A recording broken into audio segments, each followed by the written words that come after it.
Rick Hong here for Hollywood First Look Features. Tonight we are at the Peterson Automotive Museum for the premiere of UPPITY, the Willy T RIBBS story. Let's take a first look.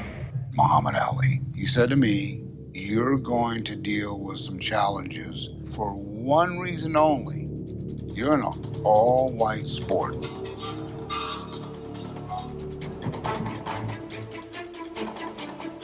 In England, I won the Formula Ford Series. No one could beat me. He came back knowing I just accomplished something that very few Americans have, and no one would give him a shot.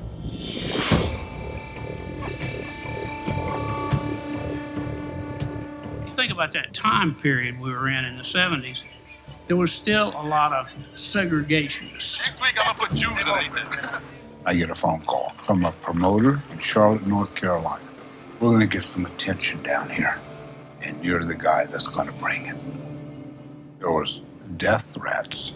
If this nigger races in this race, he might not leave alive. To be honest with you, I knew the same 4 or 5 race car drivers that everyone that watched SportsCenter in the 90s knew.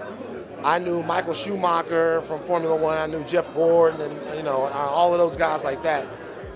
Tony Stewart to a degree a little later on.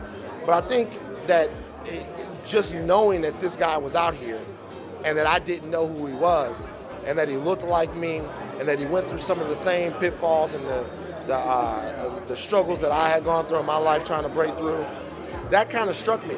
I felt a little bit like, not to go too far, but that I had betrayed Willie in a way for not being aware of his story, not being culturally up on who he is. And so I wanted to then do my part to respect a man who had gone through as much as what he went through, but also to make sure that as many people had heard his story and could react to it as what I did. We met Willie because we did a documentary called Winning the Racing Life of Paul Newman, and Paul's the one who gave Willie his first job, like his first professional job, because no one would hire him in the United States, even though he won the most prestigious racing series in England. And he still couldn't get a job here because, as in his own words, in the United States, he was a black driver. When he was in Europe, he was just a driver. Right. But when he was in the United States, all of a sudden he was a black driver. And both Adam and I just thought that was ridiculous. And we couldn't believe no one had made this documentary. So when we saw his story, and when I interviewed Willie for the Paul Newman documentary, I came back, I was like, Adam, we got to get on the phone with this guy. You're going to talk to him for 5 seconds. And that's what happened. We talked to Willie, and Adam's like, we're making that doc. Like, that's it. We saw Willie in the Newman doc, and we were like, there must be a doc about Willie. That'll be the next doc. I think it was the next doc. I'm trying to remember if we were working on the Ford v Ferrari or the 24-hour war or whatever we're working on. But as soon as we spent some time with Willie, we were like, this is what we're going to be working on.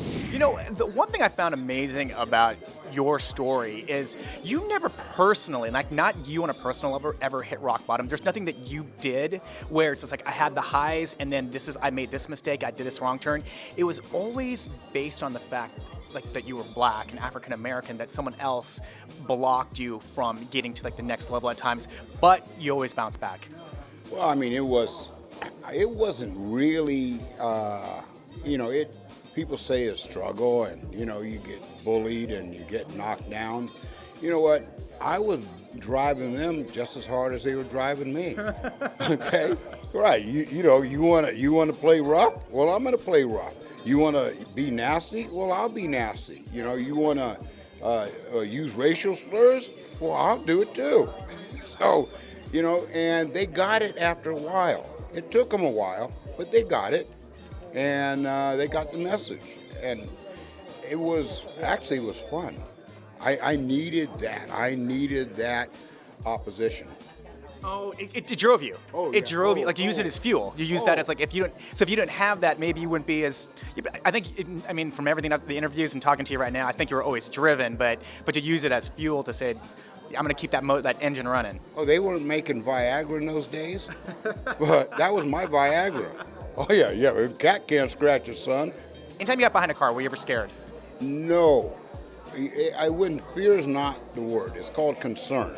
You want to know from the mechanical side that what you got underneath you is not going to come unglued, right? And that the people that are building it and engineering the piece know what they're doing, right, and have your best interests in mind. Thank you so much for watching. Until next time, I'm Rick Hong, and you've been watching Hollywood First Look Features. It probably felt like it's me against the world. You want a reason not to like me? I'm going to give you one. Our leader once again, Willy T. RIBBS, out in front. Willy T. RIBBS, his 4th victory in the Trans Am Series. We have a winner of the Texas Challenge Trans Am. If you don't want me in your sport, then beat me.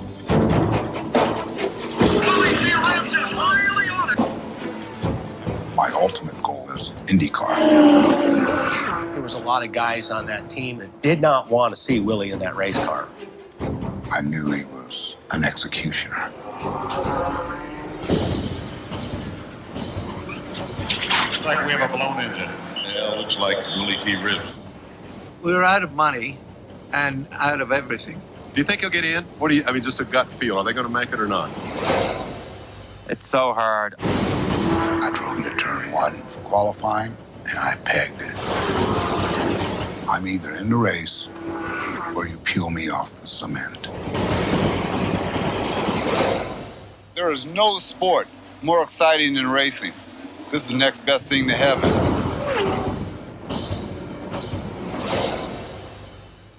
They called me uppity, and I loved it.